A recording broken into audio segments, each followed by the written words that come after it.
Against the Rockets, 27 points, 12 rebounds, 2 assists. I mean, we're talking about a guy that was a high draft pick. Absolutely, top five draft pick. Supposed to be a bust, and just went from top 5 draft pick to nothing overnight.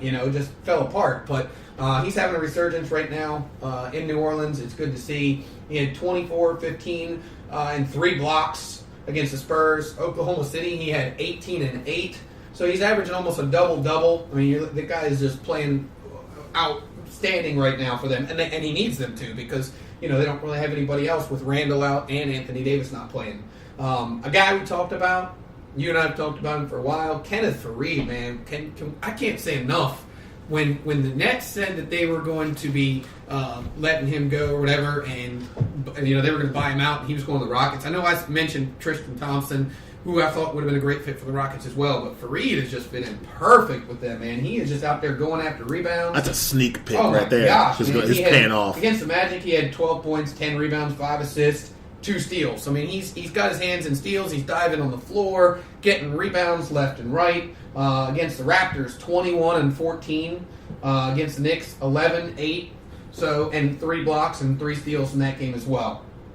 Another guy, Brandon Ingram. We're talking about the Lakers. We're talking about, the chips that they have to trade. Brandon Ingram's been really stepping up lately. Kyle Kuzma's been out for the last 2 games.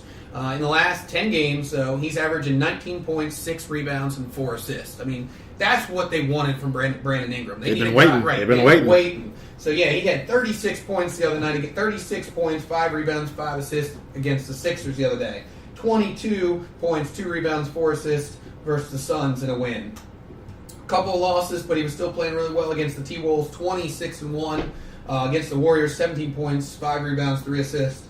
And against the Rockets in a loss, 21 points, 5 rebounds, 4 assists. So he's really stepping it up lately, with the injuries that they have and just what's going on out there. Now I want to talk about some guys that are just balling and there's nothing you can say about it. LaMarcus Aldridge, L.A. The guy is playing out of his mind right now in San Antonio. He had 29 points, 14 rebounds, 4 assists, and a block against the Suns. In the last 10 games, he's averaging 26, 10, and 4. Jesus. 26, 10, and 4. Tell me that's not all-star numbers. So that's why I couldn't leave him off my I agree. ballot. Yeah, remember, this guy was supposed to be allegedly on his way out of San Antonio a couple of years ago. Right. So, I mean, it's unheard of. And then, of course, Paul George. I don't know what to say about the guy. And, right now in OKC, between him and Westbrook, the last 4 games straight, Westbrook has averaged a triple-double. And yet, here I am talking about Paul George, not Westbrook. Why? Oh, let me tell you. Because against the Magic, 37 points, 6 rebounds, 4 assists, 3 steals.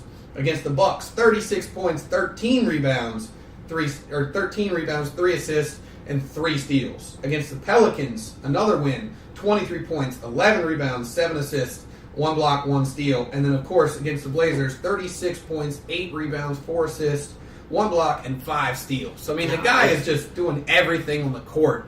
And he's knocking down game winners, and he's playing defense the entire game. Not just the first quarter, he's playing defense the entire game. And then, of course, we can't talk about the NBA right now without talking about James Harden. James Harden reached a new level right now. 24 straight games with 30-plus points. 24. My God. Wilt Chamberlain's the only guy to have more. I mean, it's just unheard of when you talk about the numbers. Let's just go. When you hear it, it's amazing. Right. I'm going to do two different numbers here to start out, and then I'll go over his games. The last 10 games, 45 points, 9 rebounds, 6 assists, a block, and 2 steals. The last 10 games. His average? That's just 10 games. Now, the month of January, 44 points, 9 rebounds, 8 assists, 1 block, 2 steals. For an entire month. Human cheat code, man. The human cheat code. And then look where the Rockets were, and look where they are now. And Chris Paul's back now too. I mean that team. Gordon threw the hammer down the other day. I saw a dunk that he had coming straight down the lanes. I mean that team is going to be something fierce. Going towards the end of the season, as long as Harden can keep his legs and really play. So let's just go into a couple of games, because there is one game in particular I want to talk about. Against the Pelicans, 37, 11, and 6. The Magic, 40 points, 11 rebounds, 6 assists.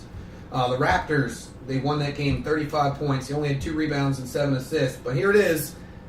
He topped, his career high in points against who? The Knicks, Madison Square Garden. 61 points, 15 rebounds, 4 assists, and 5 steals. I mean, you talk about Madison Square Garden, the Mecca. I mean, it's such a historical place. And for him to really come in there and show what he can do was amazing. And then last but not least, we had the game against the Sixers where he had 37 points, 6 rebounds, 3 assists, 2 steals, 2 blocks and a steal. Oh, that's it? Yeah. That's it, right, that's it. So that's the Hillwick Report. These are the guys that I'm big on. These are the guys that I'm down on. Next week we'll see. Maybe some other players will come up. I left Hassan Whiteside off of here just for this week, just to see, because it looked like he was starting to come around a little bit. But on a serious note, yeah, man, I appreciate all the love. I love doing this, and it's just fun to kind of go over that stuff. Yeah, I mean that the averages for James Harden just for the last 10 games and for the month of January, I don't know when or if we'll see those kind of numbers from a player again. And I mean, yeah, you can talk about the ISO ball, that's all it is. But like I said the last couple of shows, you don't like it, stop it. I mean, one of the greatest defenders in the history of basketball, Scottie Pippen, gave his blueprint on how he'd stop Harden. And yes, Pippen's not a coach, but he knows defense. And if you are so angry about the step back threes and the drawing of the fouls, he kind of gave you an idea how he could combat it and how he tried to stop it. And I'm not sure how many people watched that episode of The Jump, instituted those techniques, but what the guy's doing is historic. I for one am appreciating it. I mean, it's no different than, what's a little different than when the Warriors or any other team shoots 30 or 40 3-pointers a game. It's a team. He's just doing it by himself. He might go 3 for 27, or he might go 7 for 30 from 3, but he goes to the line so much, he's scoring so many points, and then what he does for that team, and like you said, Chris Paul getting back into shape and getting into the rhythm of things, Kenneth Faried getting into the fold. I don't think he's going to need to put that big of an output all season long. Hopefully that his workload will kind of lessen a little bit. Those guys will pick up the pace. They'll get Clint Capella back, and we'll see him play basketball at a high level in the playoffs. Yeah, the only other person I wanted to mention, and I kind of skipped over it, but I wanted to get back to it. We talked about my Luka Doncic for me going to the All-Star team. Well, just a couple of stats on Luka Doncic in case you didn't know. Luka Doncic is the youngest rookie ever to record a 30-point triple-double. The only other rookie to do it was Michael Jordan, and he was almost 22 years old when he did it in 1985. I mean, that's just crazy. And then, of course, you look at the only other teenager to score a 30-point triple-double in a season was Markelle Fultz. So clearly we know what happened with his career, but, I mean, still, he's a teenager. 30-point triple-doubles don't just happen every single day. True story. And then, of course, the last Maverick to have a 30-point triple-double was Jason Kidd. Not to have a 30-point triple-double, to have 2 triple-doubles in one season, because he had his second triple-double this year. And then just a side note, just to end it right there with that, you talk about a guy that has 2 triple-doubles. This is his rookie year. Took him 48 games to get to his second career triple-double. Took LeBron James 118 games to get to his second career triple-double.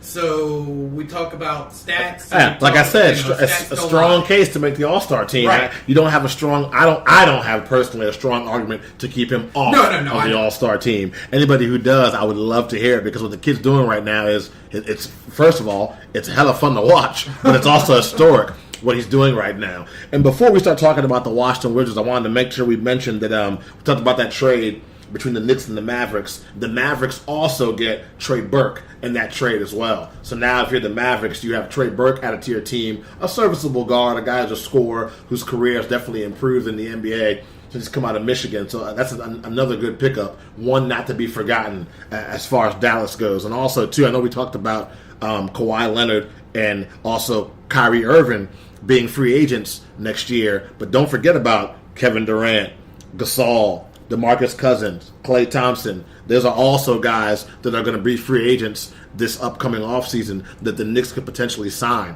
And they have enough money to sign 2 of them. But like I said, in my opinion, you got to get 1, if not 2, to make this deal worthwhile and have your fan base not want to go burn James Dolan's house down.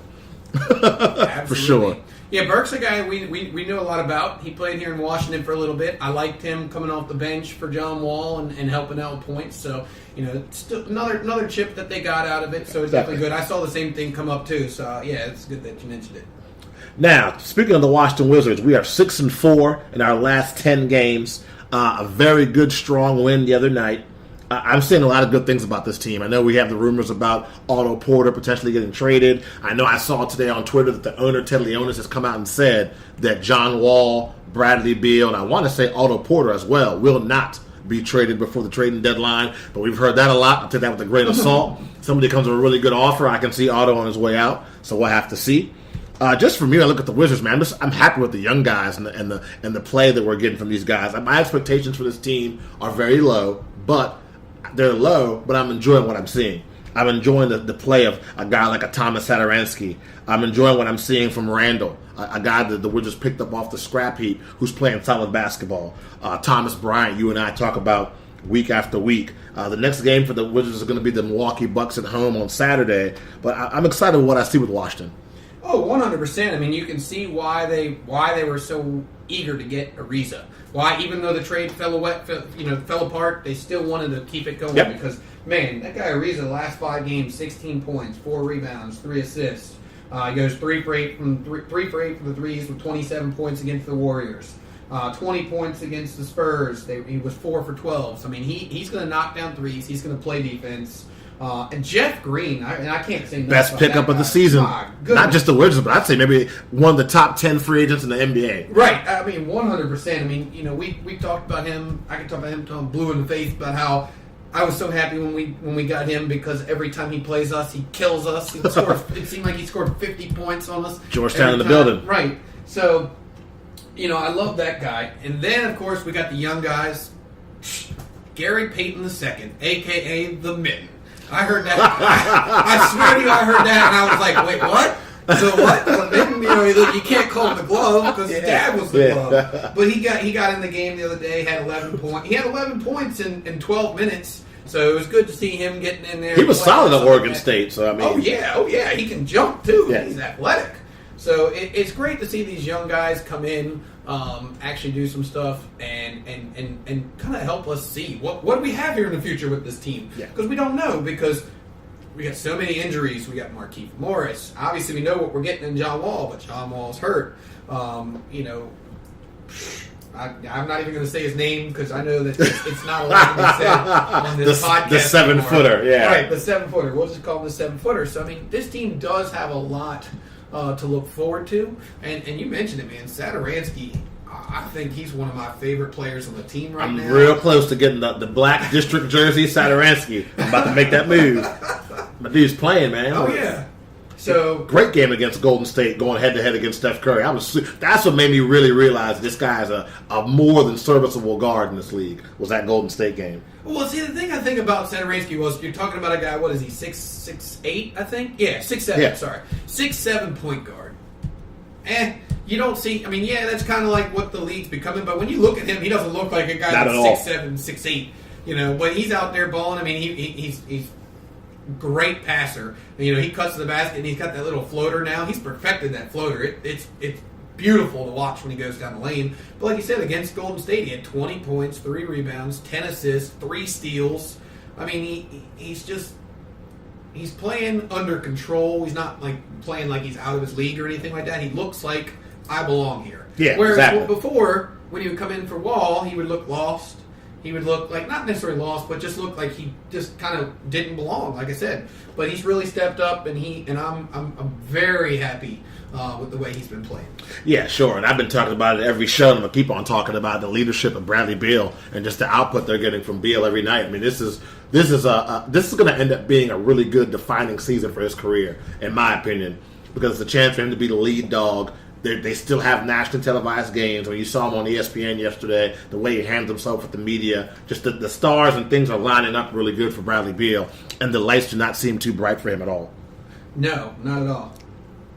So that's kind of our take on the Washington Wizards so far. Like I said, 6-4 in their last 10 games. They'll play against the Milwaukee Bucks on Saturday. It's a youth movement in Washington. We'll have to see. Of course, we had the quote-unquote vote of confidence from the owner today, like I said, about not trading away those players. But we'll see if Ernie Grunfeld and him will listen to any kind of offers, or will it be business as usual. I know a lot of Wizards fans want to see some movement and want to see this roster shook up, so we'll have to see if that happens or not. Now, before we get out of here, Pat,